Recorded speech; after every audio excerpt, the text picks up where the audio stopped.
Hi y'all, welcome to Petite Beaver Crafts episode 33. I'm recording here today on February 16, 2017. Thank you so much for joining me today, you guys. So for this week, I have some stash, some finished objects, some new works in progress that you haven't seen yet, and a finished quilt that I'm so excited to show you guys.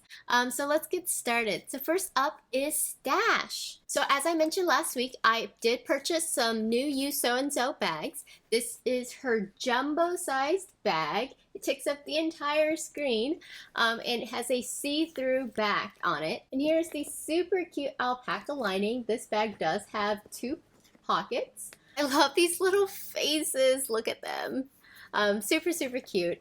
This bag is a perfect size for a sweater. Right now I have my Find Your Fade inside of here. The other bag I got was this nice bumblebee bag. It matches my shirt today, actually. This one is also a see-through bag, and the lining has small little bees on it and two pockets as well. Yeah, super great. I think this will be my go-to size for her bags. I really like the size of these bags. They're perfect for my preferred knitting item is sweaters, so this is great. So moving on to finished objects. I finished one object this week. This is the Herringbone hat. This Herringbone hat is a free pattern. I can't remember the designer off at the top of my head, but I'll make sure I'll put it down at the bottom here. And it's a very nice, this is a really good beginner's fair isle pattern since the floats are not very long. It's only two colors. The pattern is pretty easy to follow since it is a very uniform pattern. I knit this up with some Madelinetosh for the gray. It's a twisted owl colorway. I can't remember the name of it off the top of my head. I knit this up for a fair isle class that I'll be teaching at Wildfiber Studios, and the fair isle class is actually going to be in mid-March. I'm really excited to be teaching a class, and I just really like this pattern. It's pretty straightforward. And yeah, of course, I put a pom-pom on it because I love it so much. You should definitely check out this pattern if you've never done fair isle before. This is a great beginner's pattern. And here's the hat on. It's a super cute pattern. I really like the pom-pom, of course. I did knit a child size because my head is small. It's pretty great. I love the way this hat turned out, and I'll definitely be knitting another one. If you guys are interested in a class and are in the LA area, go over to wildfiberstudios.com and check out their class schedule. Moving on to works in progress. First up for works in progress is my Find Your Fade shawl. This thing has gotten massive. I'm about to fade out of my second to last color, which is my Knit Picks Hawthorn Kettle Dyed in the Blackbird colorway. This color actually bled a little bit on my hands as I was knitting with it. My fingertips and where I was holding the yarn would get like kind of black smudges, but it washed off of my hand, so hopefully it won't bleed onto the rest of the project too much when I block it. And I'm about to fade out of this color and then add my last and final color, which is almost a jet black. And this is the last skein of my Seven Sister Arts Gradient Transition Metals set. But here it is. I am on my very last section of garter, and I'm super excited to be almost done with this. The short side of the triangle is already almost a yard wide, so this is going to block out to be massive. But it's so gorgeous. I love the color so much. But yeah, here's a close-up of the color transitions of the grays. I love it so much.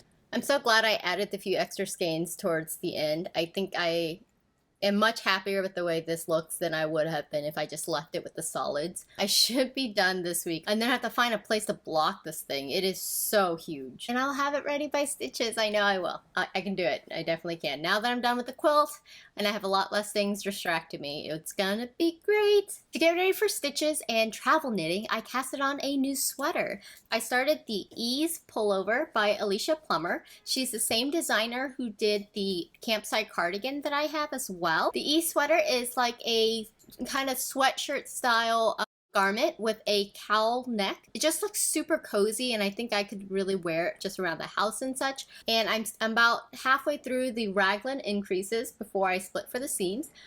But I'm holding two yarns held together, and it's producing this super fun kind of marled effect. So in preparation for Stitches West and all the travel knitting that I'll be doing, I casted on a new sweater. I am using one of the very first hand spuns that I did. This is spun up from Jacob's wool. Jacob sheep are a primitive sheep. They have like 6 horns. They look really cool. They kind of have a piebald colored fleece where there's like big patches of white and big patches of black and scattered all over the same sheep. So this fleece that I purchased, I actually processed it myself. So I washed the fleece, then I flicked out the locks of wool and then spun them from the lock to kind of produce this a very distinct black and white sections of the yarn. And then I plied the singles of Jacob with a black yarn. So that method produced a very two-toned, marled looking yarn. And since this was one of the first yarns that I did, it is very thin.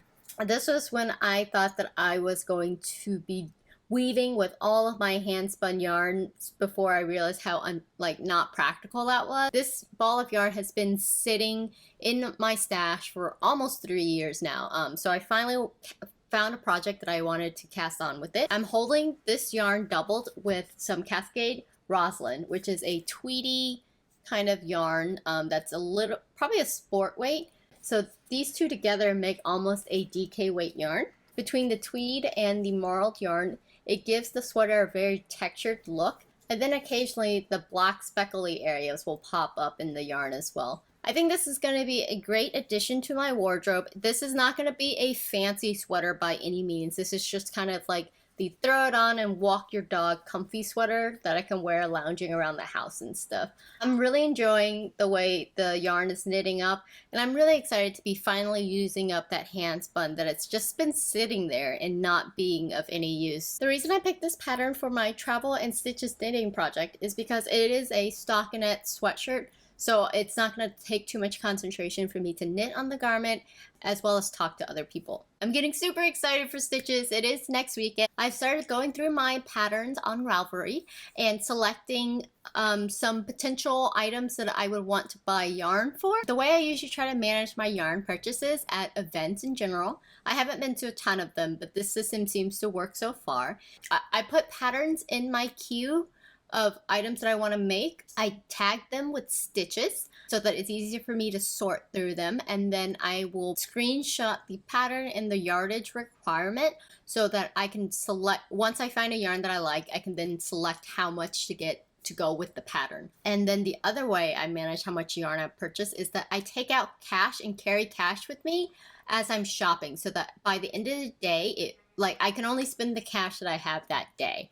And that usually works, so hopefully this will help me purchase things that I actually need and have a plan for, and not so many random skeins. I've washed and blocked a few more of my sweaters to get ready, and I have some socks that have been washed and blocked as well. I will get this fade done this week and wash and block that one too, so I can bring all these knits to Stitches and show them off. I'm so excited. It's going to be not super cold there, so I think I'll only be bringing some fingering weight sweaters / cardigans, and then the shawl. Last up, I finished my Grello quilt finally. I finished quilting it. I made the binding, I attached the binding, and then hand stitched it to the back. So here it is.